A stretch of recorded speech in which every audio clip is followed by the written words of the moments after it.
You know Gray Bar for electrical parts, but there's one more thing you may not be thinking of us for that can help maximize your next project's total value.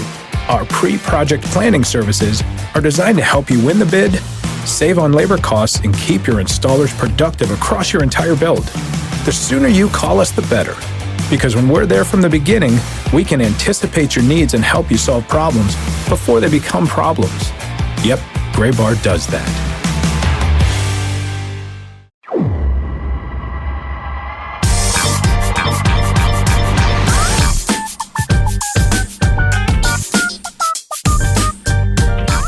Inside the inaugural edition in 2020 of the show before the show from MILB.com. All kinds of things are new. It's a new decade. It is an entirely new, not just a new conference room, an entirely new office building for Sam Dykstra and the rest of the MILB.com staff in New York City. My name is Tyler Mon. I'm not there, but Sam is. Hi, Sam. Hi, Tyler. Happy New Year to you. Yeah, Happy too. New Year to everybody out there in the podcast verse. Yes, I am coming to you from the Frank Robinson conference room right now. No at, more of like the 1271. conference room V7. We don't have any more of that. We're done with it. No more of that. All the conference rooms here at Major League Baseball headquarters are named after players. So there are some really cool ones. Carl Yastrzemski. I sit near the Pee Wee Reese conference room right next to the Bill Mazeroski conference room. So that's a really cool way of going about it. If I sound different this week, it's not because of anything that's happening here at the new office. It's because in the move, I was an idiot and forgot to bring my microphone. So forgive me for that. This is not the fault of anybody but my own. But yeah, no, it's really cool. I'm looking out to my left right now. We've got Radio City Music Halls right across the street. It's going to be a different world coming to work here in Midtown as opposed to Chelsea. But yeah, it's going to be an exciting time here to be all together with the entire Major League Baseball staff and not just separated between Chelsea and the commissioner's office. We're all in one group. So exciting times ahead for all of us here. Well, I am pumped for you, and at some point I'll get out there and see it. I was in New York for over Christmas, but that was during the break when you guys were away from the office. They were moving the office and doing all that, so I didn't get a chance. I walked by the outside of the building, and it seems cool. But one of these months, I'm sure I'll make a stop in. Have to go through. Yeah, it's for anybody who figure it out. For anybody who's ever watched Mad Men, this is the Time Life building, which also, if you just know what time is, they used to make all of that here. So it's historic in that way. But it's really special for anybody who's watched Mad Men and realized that Sterling Cooper Draper Price moved in here, I think, in season 4. Wow, that's very cool. I would tout that regularly if I was there.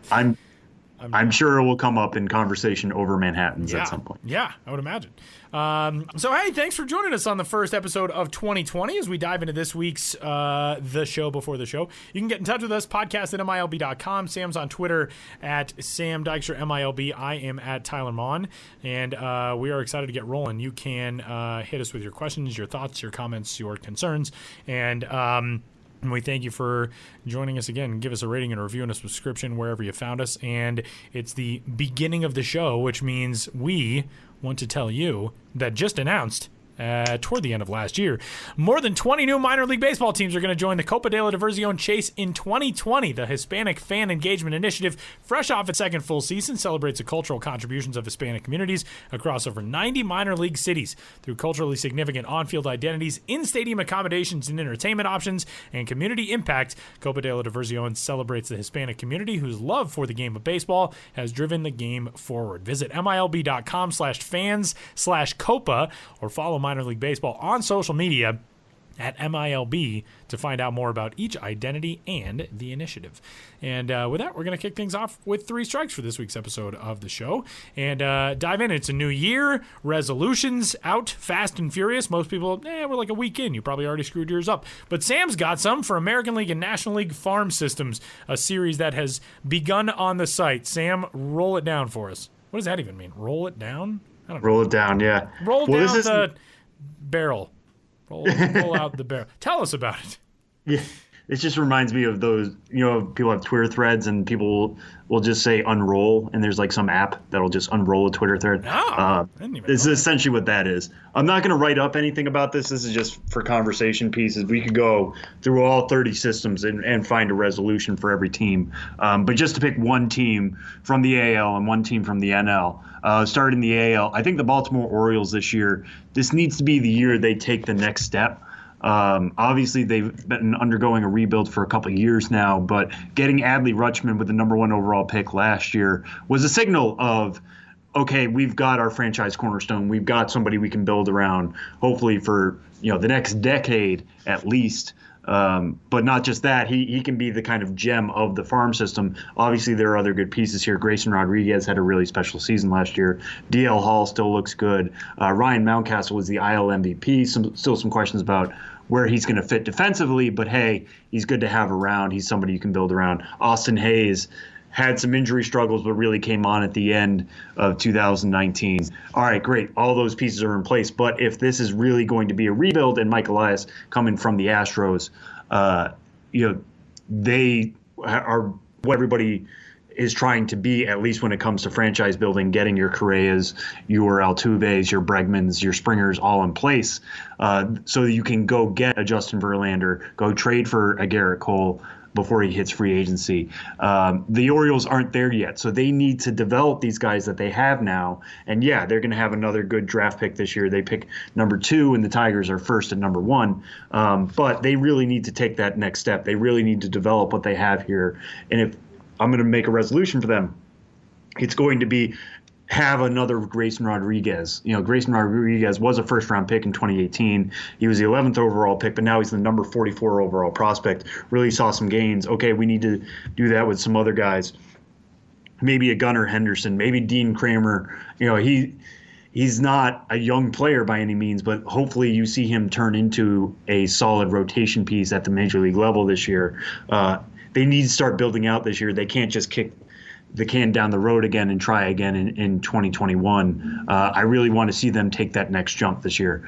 For the NL side, I'm actually going to say for like where the Orioles are, where I envision them being in the next 12 months, is where the Padres are now. And what I want the Padres to do is get aggressive with the guys they have, really start pushing them to the major leagues. I think it's potential. We could potentially see Mackenzie Gore and Luis Patino up in the majors at some point in 2020, hopefully by the second half or early second half, if not before then. But you look at the team as it's currently constituted, there's a reason why they signed Manny Machado and Eric Hosmer to big deals. They envisioned being contenders going into this year. Yeah, they traded for Jurickson Profar. They traded for Tommy Pham. They believe in this roster and, who they have and what they've added. Are they going to catch the Dodgers this year? Probably not.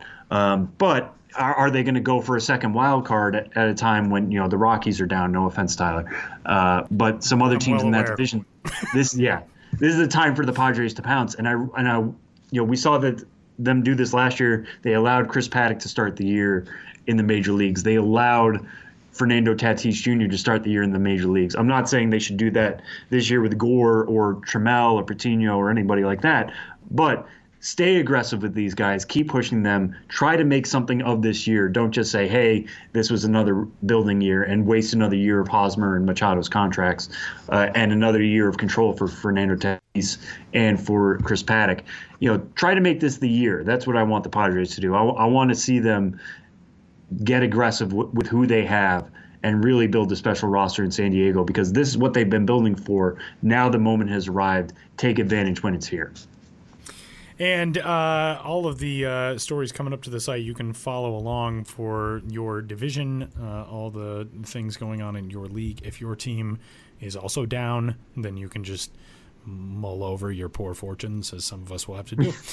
Strike 2 this week, the Chicago White Sox made some big news just after the turn of the calendar year, and they have inked their top prospect, Luis Robert, the outfielder, to a 6-year, $50 million contract, which includes club options through 2026 and 2027 that could bring the deal's total value to $88 million. Team announced that on Thursday. Luis Robert, it looks like, is going to get a shot to bust out of camp with the Chicago club from spring training this year, but this continues a trend of trying to lock these guys up with long-term deals before they are even established major league regulars, in which big league teams feel like they're getting a deal, and there's a lot of security in this for prospects. Sam, your reaction to this deal with Luis Robert? I was honestly surprised that it happened, not in a bad way, because, listen, somebody offers you a ton of money, it's really difficult to turn down, especially before you've taken a one major league at bat. But Luis Robert wasn't somebody like some of these other players we're talking about, like a Ronald Acuna, who signed a deal because he had a very small signing bonus, comparatively speaking. Luis Robert signed for $26 million coming out of Cuba. So I thought, okay, maybe that'll kick the can down the road in terms of signing something. Maybe he'll be willing to play the arbitration game and get to a free agent deal sooner. That's not what ended up happening. And again, $50 million, really difficult to turn down over 6 years. That includes a couple of options as well, $20 million options, in both 2026 and 2027. So those are team options. The White Sox can just pick them up, or they can buy him out for $2 million. So I was a little surprised that he took it, because for what we may see Mookie Betts get in his final year of arbitration is going to be much bigger than the $15 million Luis Robert has now signed for in what would be his final year of arbitration. But this starts him out on the opening day roster. Tyler said, it puts him on the radar to potentially do that. Service time is no longer a thing. I think this basically solidifies his place in Chicago's opening day roster. He will be their opening day center fielder, and for good reason. We've talked about him a bunch. He was our minor league offensive player of the year for the Milbies this year. Guy had a 30-30 year. There were only two minor league players who did that, the other one being Kyle Tucker. He had 32 homers, 36 stolen bases. I know there are some people who are a little worried about his strikeouts and how he can get a little swing happy, especially with breaking stuff. I get all that, but the guy is toolsy as heck. He can run, he can throw, he can field his position very well. He can hit for power. The White Sox have made a lot of moves this offseason, which have been very exciting at a time when the AL Central is a lot more wide open. The Twins were very good last year. The Indians, we thought, would be the best team in that division. We were wrong, but they are still very good. As long as they keep on to Francisco Lindor, they will continue to at least be in the discussion for that. But looking at what the White Sox have done, they kept Jose Abreu. Yohan Moncada is coming off a good year. Eloy Jimenez is a year older and with a year more experience. They acquired Nomar Mazara. Lucas Giolito was really good last year. They've added Dallas Keuchel. They've added Yasmani Grandal to a time when James McCann was actually a really good catcher last year. That's an incredibly deep position now. The White Sox are going for it and making sure that Luis Robert is your starting center fielder on opening day. It only makes them a better team. There was some talk at the winter meetings of, hey, whenever the White Sox do add Robert, he could be their biggest acquisition. And that, I just mentioned a bunch of guys they did acquire. Grandal, one of the best catchers in baseball. Robert could be a bigger acquisition than that. Getting the most out of him at the major league level is only going to be good for Chicago. He gave up a lot of bargaining power and a little bit of what could have been, good finances on the back end of that, after he went through his pre-arb years and entered arbitration. But, getting Luis Robert to the major leagues as quickly as possible is the best thing for all parties here. I'm really excited to see what he can do in his rookie year, a full rookie year over 162 games, health willing. And this is one step closer to that. So it was exciting news from that standpoint. Good for Robert for getting paid, but also good for the White Sox to locking in a player for this long and making sure he's there on day one. It is a real fun time to be a White Sox fan, and that leads us into our final topic for Three Strikes on this week's episode of the show. AL East rookies already in the spotlight for our 2020 prospect projections, which Sam has up on the site right now. This is an annual series that we do based on the Steamer 600 projections from Fangraphs on what prospects could potentially do in a full Major League season this year. Sam, run us down the AL East. Yeah, so I'll touch on a couple names here real quick, but just to set up what Steamer 600 is, Steamer 600, you can find it on Fangraphs. You can play along with it yourself. This is basically me organizing it for you for prospects. I only include in the tables guys who either finished 2019 at AA or had some experience at AA, are on the 40-man roster, or are top 100 prospects. Sometimes that leads to some awkwardness. I put in Bryson Stott, for instance, into the Phillies graph today, and he had a really bad projection because he came off a really short sample there and at the lower levels in the Phillies system. But I do that because we usually get tweeted at a bunch for any top 100 prospect. When is he making the majors? Why isn't he there now? And this is just having that on paper, is that guys who just started their careers or at the lower levels would be really bad major leaguers. There's a reason why there's a process here of them constantly moving up and facing tougher competition. They need that. So Steamer 600, it projects everybody. Everybody gets equal playing time for the most part. If you are a position player, you get 600 plate appearances. If you're a catcher, you get 450. If you're a starting pitcher, you get 200 innings. If you're a reliever, you get 65 innings. I like this system because it puts everybody on relatively equal playing field.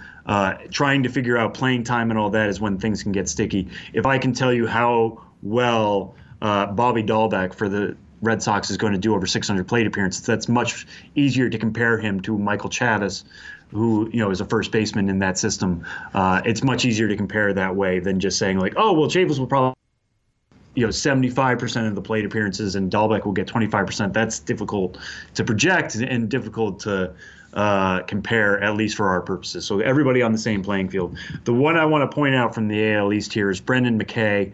Anybody who knows him back from his draft days coming out of Louisville, he is a two-way player in the Rays system. Has long been thought of as a really good two-way player. Can hit for average and for power normally, has a really good arsenal on the mound, was one of the most dominant minor league pitchers last year. And I think that's what sets him apart. And the point of this article is to show you that right now he's probably the Tampa Bay Rays' fourth best starting option behind Blake Snell, Charlie Morton, and Tyler Glasnow. Three really good starting pitchers. There's going to be some discussion going into 2020 about how the new roster rules are going to affect players, in that they're expanding to 26 men. There's going to be a cap on pitchers. That cap hasn't been set yet. A lot of people think it's going to be 13. But if you have a two-way player, they don't have to count towards the pitchers. They can have their own designation. So Brendan McKay could have a little bit more value if he's designated as a two-way player because he's not taking up a pitching spot on days he's hitting. That being said, the projections right now show he is a significantly better pitcher than he would be a major league hitter. Kevin Cash touched on this a little bit at the winter meetings when he said, I think we owe it to him to be a hitter, allow him to get those opportunities. And it made it sound like they were going to kick him back to Durham. With these projections, I don't think they should do that. The Rays right now, it's going to be a really close AL East. We know that. The Yankees just kicked it into overdrive, getting Garrett Cole. The Rays are going after their third straight 90-win season. They don't want to be going back to the wild card. Have your best players in the majors. McKay, with a 3.2 WAR projection over the year, that would be the second best rookie pitcher in baseball behind Mitch Keller. That's really good. They need to get a full season out of him. Don't just send him to Durham to work on hitting. I know it'd be a luxury to have him as a two-way player. He has not really proven it to me. Steamer didn't even give him a hitting projection on which to base anything, so I can't really speak to that. But we're talking about a guy who had a 1.10 ERA in the minors last year, over 73 and 2/3 innings. This is no small sample, and had just a 629 OPS. It'd be great to have him hit. It'd be almost great to have him in the National League so he could do both, even when he's a starting pitcher. But the projections, the way they look right now, I think you have to let McKay start on the mound. Looking at some other systems here real quick, I mentioned Austin Hayes before in the Orioles system. The projections show that he should be starting either center fielder or right fielder. The Baltimore Orioles can figure that out on opening day. He should be in that discussion. For the Red Sox, I mentioned Bobby Dahlbeck before. The bat isn't quite there enough for if he is going to become a first baseman for the Red Sox, and that's where they have the opening right now. Rafael Devers has third base covered. They need help at first base. Dahlbeck right now would be a 95 WRC plus. That's a little bit below average. It's not what you want out of your first baseman. He's probably going to need a little bit more time to cook at AAA Pawtucket. For the Yankees, Davy Garcia is almost there as a starting pitcher for the Yankees. I put him under the most ready category, but I think he also needs a little bit more time there. That 1.3 WAR projection for Davy Garcia would be fifth best among Yankee starters right now. But with other guys in the mix, and maybe they make another acquisition, but Jay Happ, Michael King, Nick Nelson, Jordan Montgomery, at least these guys don't have maybe the ceiling of Garcia, but you want Garcia getting as close to his ceiling as you can before you call him up. And for the Toronto Blue Jays, kind of a similar setup there. Nate Pearson right now, if he were to play a full major league season, would be worth 1.7 WAR. Not bad by any means, and at a time when the Blue Jays have added some pitching this offseason, but it is by far not their strength. Pearson could be one of the best starting pitchers they have in camp, but given his ceiling, you don't want him coming up and pitching to a 4.9 ERA, which is what he's projected to have right now. You want him getting more AAA experience, so by the time he's coming up, he's ready to throw an ERA in the high threes or even mid threes, because that's what he's capable of if everything clicks with him. So pour over this. We're going to be doing the next 5 divisions over the next 5 weeks. They'll be coming out every Tuesday. So if we haven't gotten to your favorite team or your favorite division yet, don't worry. They're in the pipeline. This will carry us all the way through to mid-February. And that is 3 strikes on this week's episode of the show before the show. Coming up, the Atlanta organization is where we find our first guest of 2020 as the 13th ranked prospect there. Tucker Davidson joins the show to talk about his offseason and what lies ahead in the new year. That's next.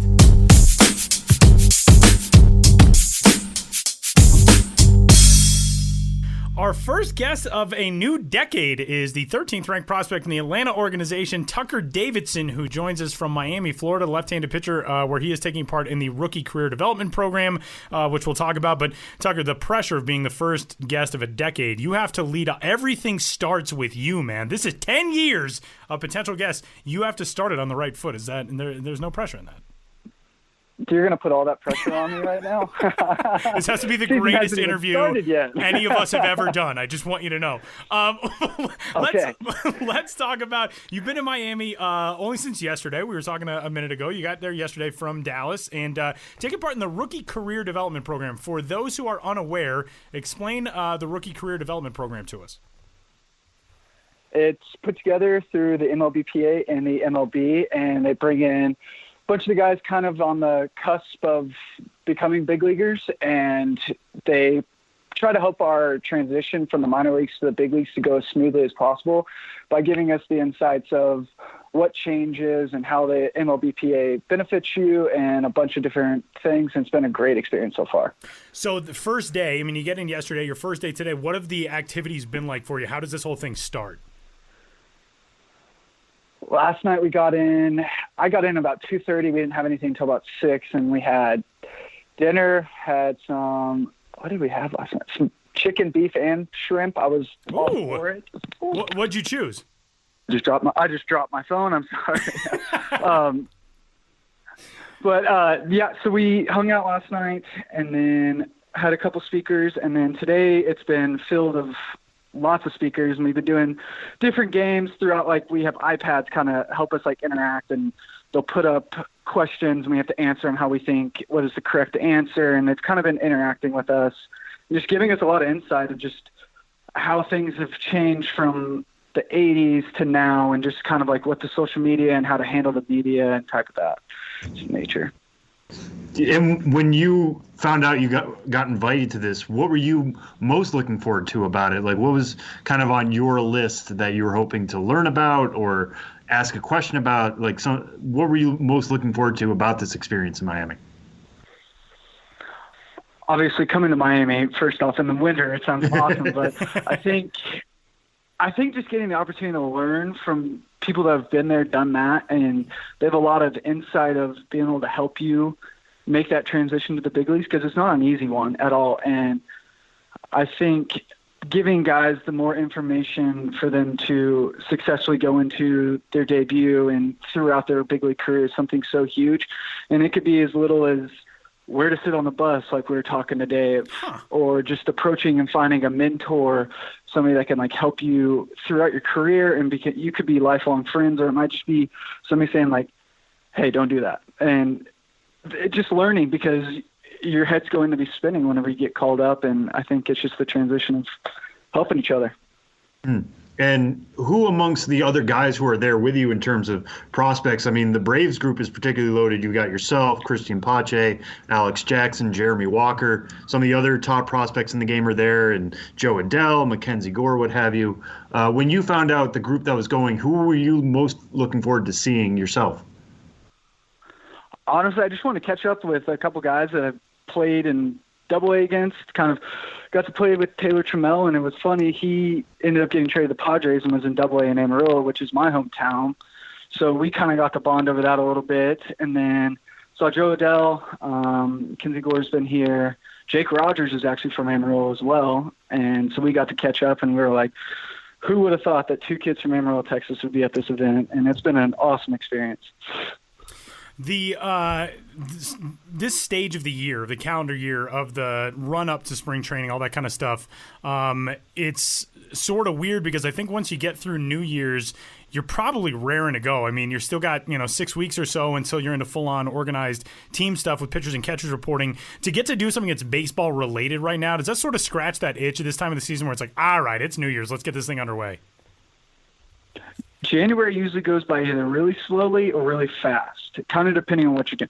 If you're at home just kind of waiting for spring training, it's going to go by slow and you're going to be counting your days. But if you're busy doing stuff, it goes by quick. And I'm ready to go. And I think I usually get about a month, 2 months off, and I get the itch of wanting to start throwing again, wanting to start facing hitters. And I go up to Driveline this weekend, so I'm excited for that. So I think my January is going to go by very quickly. Okay, that is something that we definitely want to touch on then. So you're headed to Driveline, which over the last few years has become kind of the hallmark of an exciting offseason. Tell us about how you got into – there's sort of a selection process now, correct? It's not – I think it used to be more when guys were just kind of hearing about Driveline, you could sort of get in contact and go up there. Now it's a little bit more exclusive where they, I would imagine, have been so inundated in recent years with players who want to go there. They kind of pick and choose who gets to go, right? So how did you get involved with going up to Driveline?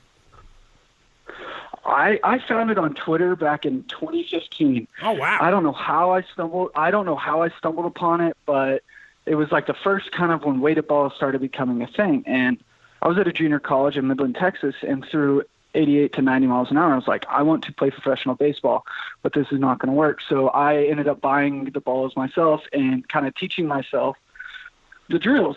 Well, fast forward for 4 or 5 years now. I went right after the season, kind of did the biomechanic stuff, kind of got to see how I move mechanically, what I need to work on, what I do well and everything. And I'm going back up this weekend and going to redo the biomechanical, see how much mobility is improved and just kind of things I can continue to work on and kind of find my strengths and weaknesses. They help identify that a lot. And then going to try to add a little cutter or slider mix this year, kind of see if that would help, and we're going to work on that up there.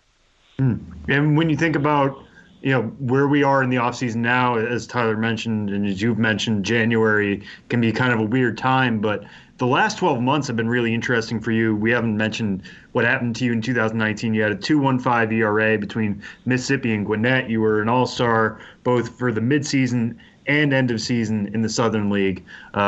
Big pop-up season for you. You get added to the 40-man.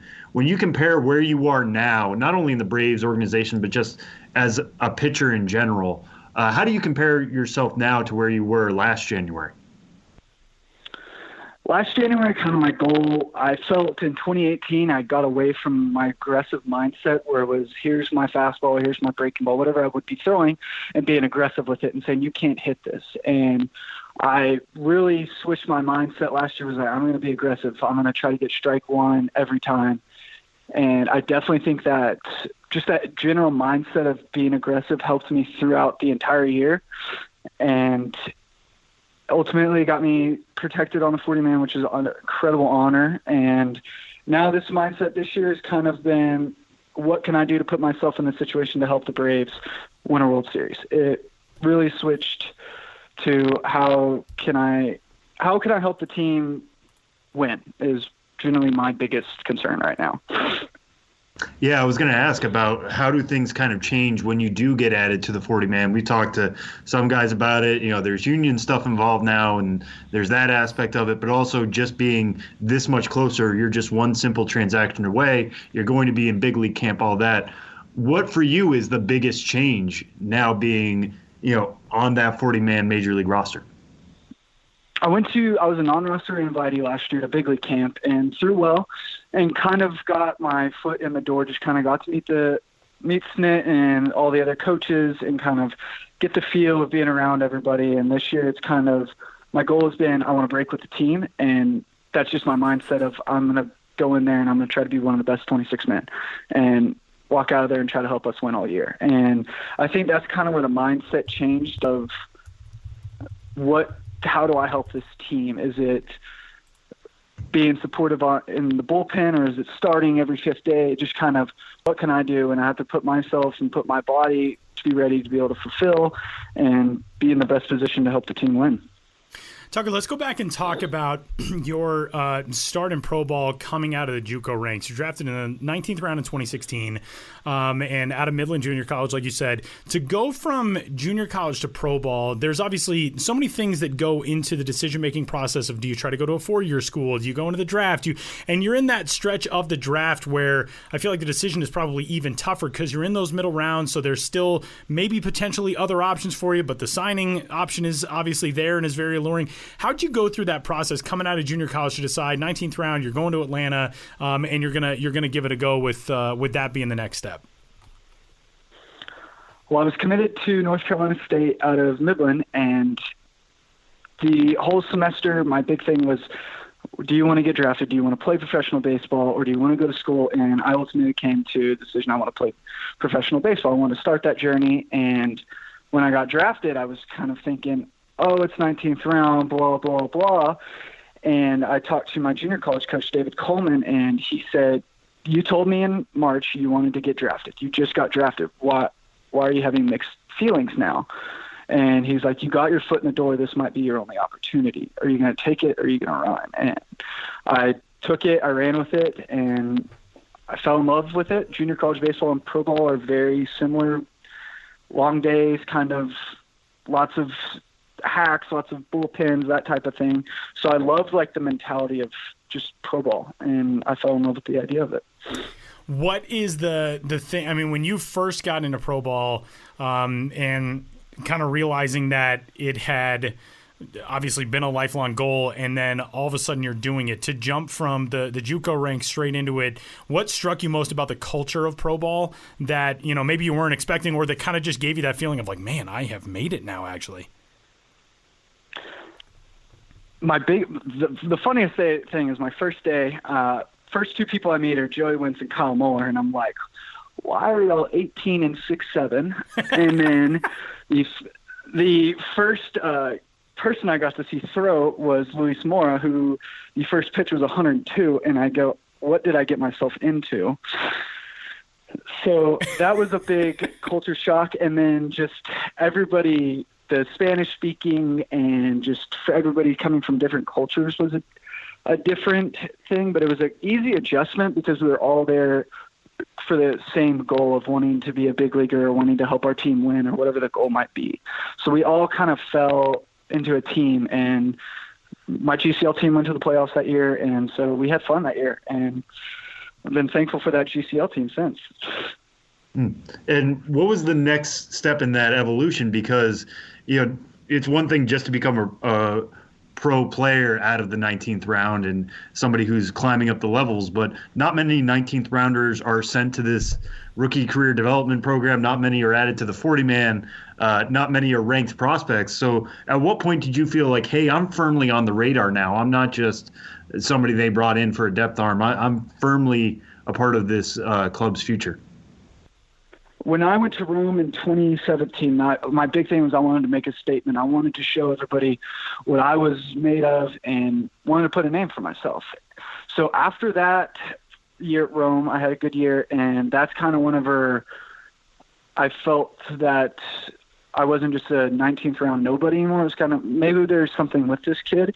And that's when I just got hungry. I wanted to be better. And sorry, I want to jump back a little bit to what you said earlier in terms about going to drive line and adding a slider or a cutter. How do you do that at this place or at this spot? Because, you've been around so long now, 4 years in minor league ball, adding a new pitch at a time where you're trying to break through. Obviously, that's to show the Braves you have multiple options, but how are you going to make that happen, and what kind of work goes into adding a pitch at this point in your career? I think it's more of understanding how it would help your arsenal. From my big thing for wanting to use it is days where the changeup might not be there, or maybe I'm not getting into righties as well, or I just maybe need something just to change a look from a curveball, or whatever the reason might be that day. It was what can make this beneficial. So they're big on analytics up there, and they're data driven, which is kind of their motto. And I have a pitch design, and we're going to throw on TrackVan, we're going to throw on Rapsodo, and it kind of be, what do we want it to look like? What do we think it'll look best like? And how do we start throwing it and incorporating it into your arsenal? So it might be finding, I want a short, hard pitch, or it might be, I want something like a Chris Sale slider where it's going to go clear across the plate.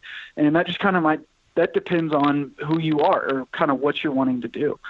So it'll be very interesting of kind of what we discover and what we find will fit for me best. And how much are you taking that into your game, even in season? Obviously, analytics is such a big part of things now, and Rapsodo, and like you mentioned, watching video and trying to tighten things up. It's one thing to do that now in the off season, but how much are you doing it in season? And what's an example of something you've been able to take from video or from analytics and incorporate into your game, during your breakout 2019 season? I think the big thing for analytics was more of, if something didn't feel right, say in a bullpen, or my changeup just wasn't there last outing, we could pull up the TrackMan data and go throw on Rapsodo and be, well, you were 2 less inches vertically and 3 more inches horizontally, so your ball is moving more side to side than more straight down, and you're able to kind of take those things and kind of, okay, I need to do this, or look at it and be like, was that a bad pitch, or did he put a good swing on it, or what was the reason behind something? And just like scouting reports of knowing how to pitch to a guy. This guy hits fastballs in 500 against left-handed pitchers versus he hits 190 off of changeups. And it's kind of knowing the little things, just kind of keeping your back pocket of, I know this guy doesn't swings and misses at fastballs up late, or this guy doesn't like swinging at curveballs early in the count, so I can get ahead with that. Just kind of learning and how to navigate. So whenever you do need that big pitch, when there's runner on second and third in the 5th inning, you need to get that out. You have, okay, I know this guy's going to chase on the curveball in the dirt or the fastball up. So I think that's kind of where I took a big step, was kind of game planning and how I could take my stuff to the next level.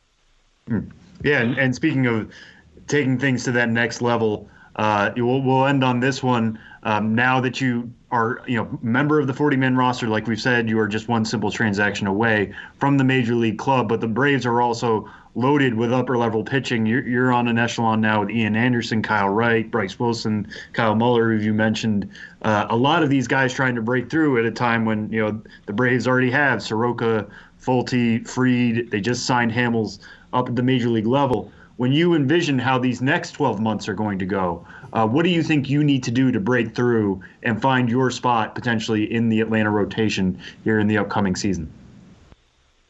I think consistency is the key, and I think you could ask any of the guys in our organization. You can ask any guy across baseball, and they're going to say consistency is the key. Of what made Soroka so good last year was he had his sinker all year, and he was able to pound the bottom of the zone and do what he does best, and he was consistent with that, throwing strikes. And I think that might be, are you consistently throwing a breaking ball for a strike, or are you falling behind every time? And just kind of getting consistent of your game plan of what you want to do well and just being consistent with it. Tucker Davidson is the 13th ranked prospect in the Atlanta organization and is currently in Miami getting set for the 2020 campaign and beyond at the Rookie Career Development Program. And Tucker, we can't thank you enough for making some time for us, man. And best of luck breaking camp with the big club this year. And we'll be keeping an eye on you and watching. Good luck. Thank you. Appreciate it. That was as good of an interview as we are going to ever start a decade with. I want you to know. It was fantastic. Let's go. It was great, man. Go.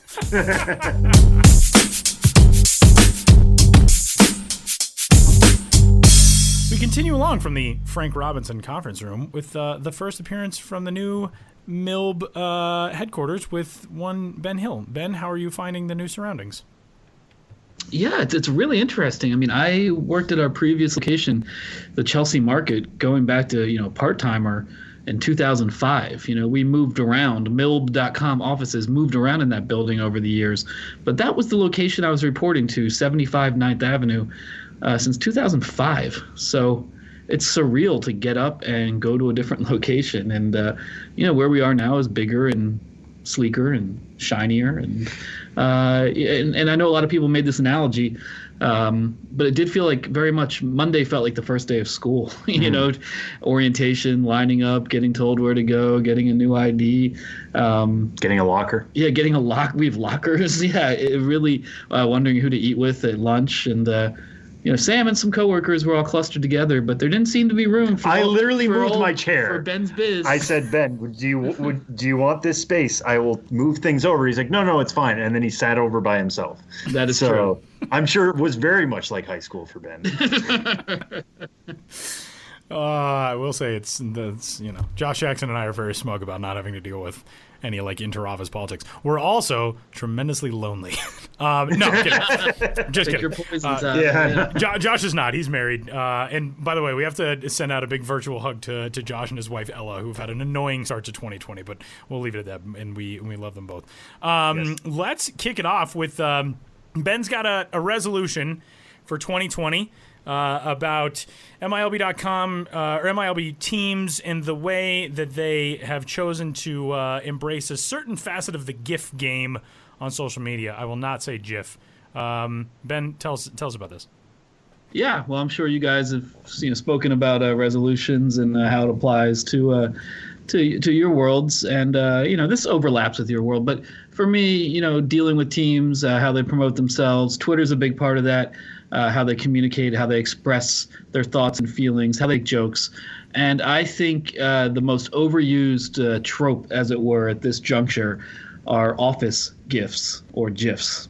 So if any front office team members who do run the Twitter account for a minor league team, any front office members involved in social media, I'm making a humble request, and I will put this out on Twitter. New year, new decade, can we not use the office GIFs or GIFs anymore?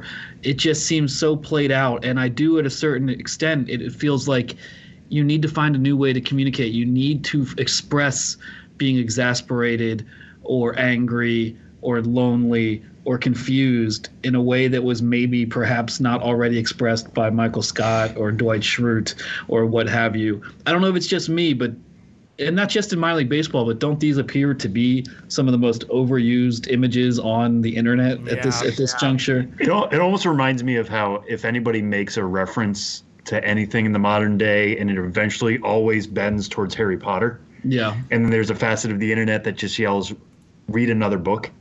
It's kind of like watch another sitcom with The Office. And I think that's a perfect storm of The Office ended just as Netflix got big, and then everybody who missed it the first time was able to pick it up with Netflix and rewatch it and over and over and over. Minor League is a business that involves itself in a lot of travel, so a lot of players and a lot of teams are watching it on buses and things of that nature. So it is a bit of a perfect storm, but other GIFs are available. Can I give you my hot take with The Office?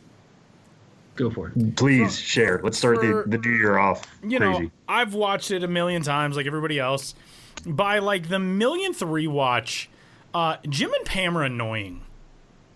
Yeah, I'd agree with you. They get their love story gets very irritating. It is, maybe it's just because I'm jaded and 34 and single, but it's so not real. And every human being, I'm just a Jim looking for a Pam. Just a Pam looking for... You're not going to find it. It doesn't exist. It's very, very irritating by the... And at least, like, Michael and Holly, like, they have, like, an awkward, weird, uncomfortable interaction when they first get to know each other and all that. Jim and Pam's like, everything's so perfect. Get out of here with that. So just a reminder, no love in Tyler's 2020. Twitter handle is @TylerMon. Yeah, ladies. All your... In case you're interested. Wow. Let's move on from that, please. No, I think it would be great if some team wanted to challenge itself to not use a single Office GIF for the entirety of 2020. I think that is it's a very valid resolution, and I think it's a great show. It is obviously a tremendous show. I also was just earlier today listening to a couple of episodes of the Office Ladies podcast, in which Jenna Fisher is fantastic, and Angela, who is the co-host, I think just repeats 99% of what Jenna Fisher says throughout the show. But it's a very entertaining show. The sitcom itself was fantastic, but yeah, we can all move on. It's okay. There have been other good shows on television ever since then. I'm with you.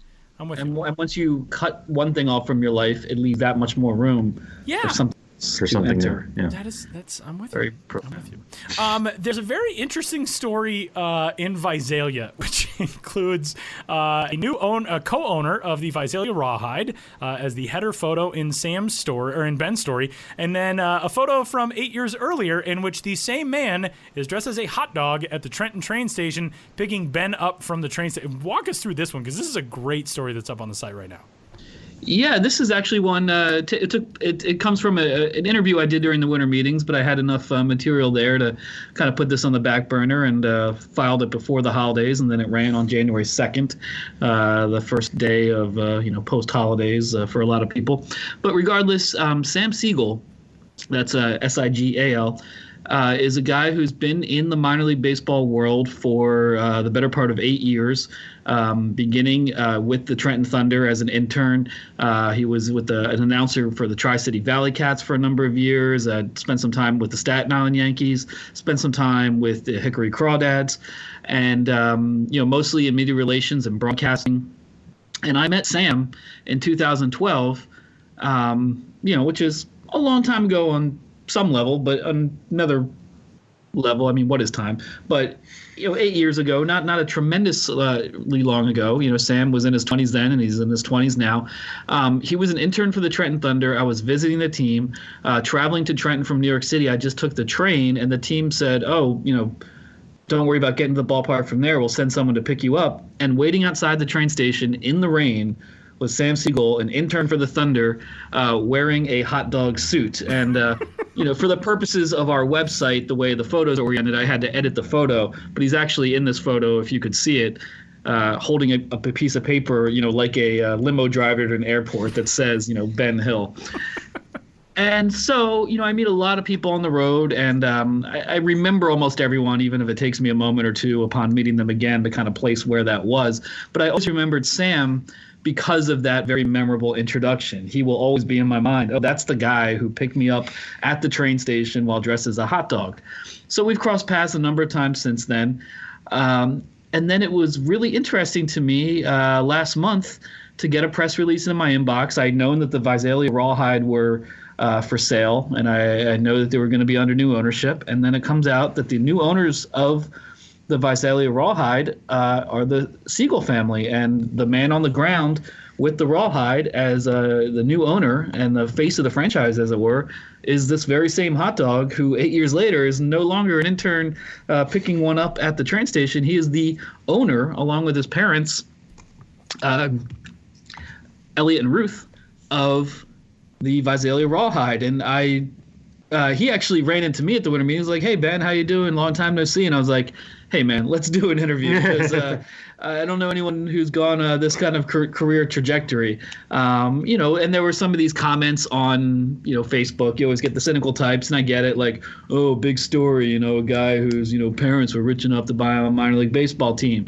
I mean, yes, he obviously, with his family, had some resources that aren't available to anyone. But this is, I still think, really cool in that this is the industry he works in. They had the means and resources, and now he's able to, engage on the ground in a whole new way after following this career through the entirety of his professional life so far, to now be an owner at a pretty young age. And, I think a really interesting journey, no matter how you get to that point, of moving to an entirely new location, a small town or small city in a place like Visalia, getting to know the community and being, a public figure all of a sudden, and joining, the Rotary clubs and the community organizations, and being the man on the ground. He will be at every single game.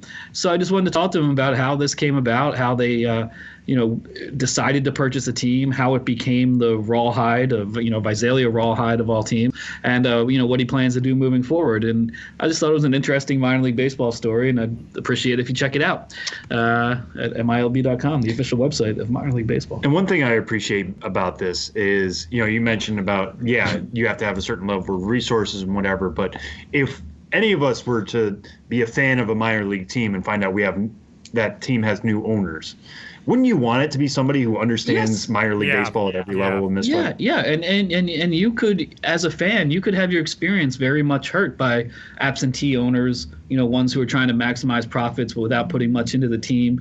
And I think this, instead of being negative, and I don't think most people are being negative, but you could say this is someone who's been, on the ground in this industry from the time he was able to be on the ground in this industry, who was never above such things as picking up, marginally well-known niche writers from the train station while dressed as a hot dog. So you want someone who's been in the trenches, who's done these things, who's shown a passion for the industry, who's worked for the likes of the Tri-City Valley Cats and the Hickory Crawdads, and who understands what it is. And I think that's what, is interesting about this.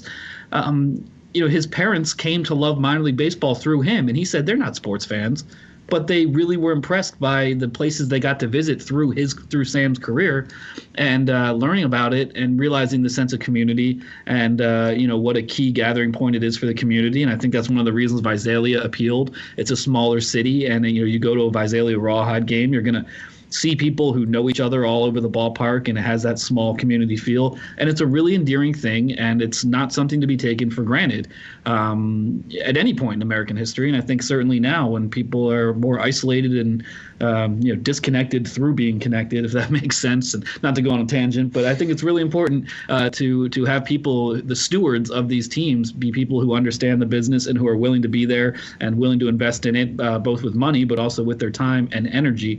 And I think you're going to get that in Visalia, and it's going to be an interesting journey to follow. And this story ends with one of my favorite kickers in MILB.com history, at least as long as I've been here, which is this sentence: "You're never above a hot dog suit." Absolutely. Yeah, Sam told me that during our interview, and I think that speaks to an idea that's prevalent throughout the industry. When you do see general managers, team presidents, vice presidents, whatever, doing these goofy things, still taking part in the stunts, even if they're not wearing a hot dog suit, you cannot be arrogant or above it in this industry. You're still going to be, all the cliches, pulling the tarp, pouring beer, picking up trash. It's just that kind of business. And I think that's why people who work in it kind of love it, because you could be doing any number of things at any moment. It's not very compartmentalized, and that goes all the way up to and including the owners. Ben, there is also a continuation of the Making of a Promo series, which is coming up on the site. We're recording today, Wednesday the 8th. That'll be up when you hear this on Thursday the 9th. Give us a rundown. Yeah, this is a series I did last year following the last year I did this with the Charleston River Dogs following the development of one promotion throughout the offseason. This year expanded the concept a little, working with the Jacksonville Jumbo Shrimp and specifically Director of Promotions David Ratz. Over the course of an offseason, doing a series of articles every couple months, just detailing the evolution of the promo schedule. So we talked about the first installment back in October, and now that we've hit the new year and hitting the ground running, now here is part 2, which is appearing on the site the same day as this podcast is dropping on Thursday. So it's just kind of checking in with David Ratz, the promotions director, about okay, we talked a few months ago. Where are you now? In this process, and he's talking about how 60 of the 70 nights they have at least something planned, but how you want to do at least 2 promotions for every single night one will probably be like a weekly recurring thing, a 2 for Tuesday ticket special type of thing. But then you always want something unique and standalone. How do you come up with those ideas, via staff meetings, brainstorming sessions? How do you get the sales team involved, because they're the ones who are going to be selling these, to potential ticket buyers and groups and sponsors and that sort of thing. Where do these ideas come about? How do you commit to them? Where are you in the process in January? What work still needs to be done? And so on and so forth. So this is kind of checking back. It's a little bit of an awkward time to do a story like this, just because, teams, they're not going to release their promotion schedule with all the details until March. So there's some stuff that's kind of close to the vest or that cannot be revealed. But I do think if you're interested in this business, in this industry, it is a good kind of peek behind the curtain to get a sense of, if you're a fan and you go to a game and there's this theme night, there's this theme jersey, there's this giveaway item, there's X, Y, and Z, what is the process throughout the offseason that results in all these things happening over 70 home games between April and early September. Good stuff, as always, from Ben, which is up on the site at MILB.com. You can follow him on the social medias at Ben's Biz on Twitter and at TheBen'sBiz on Instagram. And looking forward to checking out more as we get closer and closer to the season. Ben, thanks. Hey, thank you very much. And as we were talking about The Office earlier, I just want to put it out there that I've never seen The Sopranos before, but I'm watching it right now. And I only have one episode left to go in season 1, so I got a long way to go. But if anyone wants to talk about Sopranos, no spoilers, hit me up at Ben's Biz, because it's on my mind right now in a way that it might have been in your mind 20 years ago or so. But it's an awesome show. It's really exciting. Talk to me about it. I got some questions. I, too, have never watched it, and I feel like I should now. Ooh, let's start a club. I haven't either. Okay. So. Yeah, let's do Really? it. Yeah. Okay, let's all do this. We'll save that for our other podcast. We'll do that. Yeah. First-time Sopranos watchers. We got to think of a catchier title. The Hitmen? No. It would work. We work in baseball. Thanks, Ben. Thank you, Tyler. And thank you, Sam, sitting to my right in the Frank Robinson conference room.